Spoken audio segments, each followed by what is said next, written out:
सर्वांना नमस्कार। आजच्या व्हिडिओमध्ये आपण तापमानामुळे प्रतिकार कसा बदलतो यावर चर्चा करणार आहोत।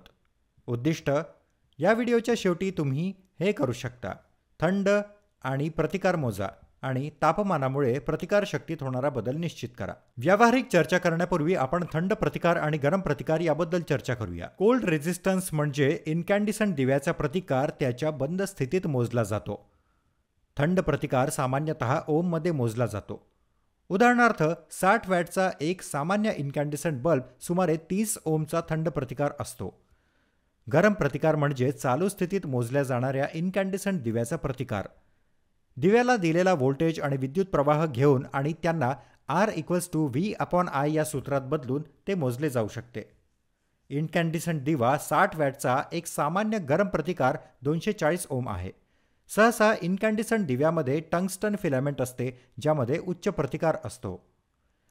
जेव्हा विद्युत प्रवाह फिलामेंटमध्ये जातो तेव्हा ते उष्णतेसह प्रकाश तयार करते। ही व्युत्पन्न उष्णता प्रतिकार बदलण्यास कारणीभूत ठरते। ओम मीटरच्या 2 लीड्स इन्कॅन्डिसंट दिव्याच्या टर्मिनल्सवर ठेवा आणि थंड प्रतिकार मोजा, त्याची नोंद करा। तापलेल्या दिव्याच्या उष्णतेच्या प्रतिकाराचे मोजमाप: समान 60 वॅटचा दिवा AC व्होल्टेज स्त्रोताशी एक स्विच S आणि 0 ते 500 मिली अँपिअर्सच्या हलत्या लोखंडी ॲमीटरसह कनेक्ट करा। सर्व मालिका सर्किटच्या समांतर 0 ते 300 व्होल्ट्सचे फिरते लोखंडी व्होल्टमीटर कनेक्ट करा। स्विच बंद करून सर्किटला ऊर्जा द्या। अनुक्रमे ॲमीटर आणि व्होल्टमीटरमधून वर्तमान आणि व्होल्टेज लक्षात घ्या। R=V/I या सूत्रामध्ये व्होल्टेज आणि करंटची मूल्य बदलून दिव्याच्या उष्णता प्रतिरोधाची गणना करा। या उष्णतेच्या प्रतिकाराची शीत प्रतिरोधाशी तुलना करा आणि तापमान जसजसे वाढत जाईल तसतसे प्रतिकार देखील त्यानुसार वाढेल याची पडताळणी करा। दिव्या 100 किंवा 200 वॅट्सने बदला आणि त्याच प्रक्रियेचे अनुसरण करा। मेणबत्ती वापरून प्रतिकार आणि तापमानातील बदल यांच्यातील संबंध निश्चित करा। 0.5 मिलीमीटर व्यासाची आणि 200 मिलीमीटर लांबीची लोखंडी वायर घ्या। लाकडी बोर्डाला लावलेल्या 2 इन्सुलेटेड टर्मिनल्समध्ये लोखंडी वायर लावा।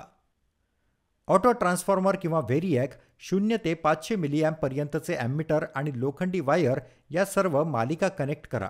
लोखंडी वायरच्या समांतर 0 ते 300 व्होल्ट्सचे व्होल्टमीटर कनेक्ट करा। व्हेरिएबल किमान स्थितीत समायोजित करा। व्हेरिएक चालू करून सर्किटला ऊर्जा द्या। ॲमीटर 400 मिलीअँप्स वाचत नाही तोपर्यंत हळूहळू व्होल्टेज वाढवा। संबंधित व्होल्टेज लक्षात घ्या आणि प्रतिकार मूल्य R=V/I मोजा। व्हेरिएक किमान स्थितीत समायोजित करा आणि सर्किट बंद करा। मेणबत्ती लावा आणि काही सेकंदांसाठी लोखंडी तार गरम करा। व्हेरिएक चालू करा आणि ॲमीटर 400 मिलीअँप्स रीड होईपर्यंत व्होल्टेज वाढवा। संबंधित मूल्य लक्षात घ्या आणि R=V/I या सूत्रातील मूल्य बदला। प्रतिकार शक्तीच्या 2 मूल्यांची तुलना करा। तसेच आपण पाहू शकता की लोखंडी वायरचे तापमान वाढते म्हणून प्रतिकार बदलतो। मला आशा आहे की हा व्हिडिओ पाहिल्यानंतर आपण तापमानामुळे बदलणारी प्रतिकार शक्ती मोजण्यास सक्षम असाल। पाहिल्याबद्दल आभारी आहे। तुमचा दिवस छान जाओ।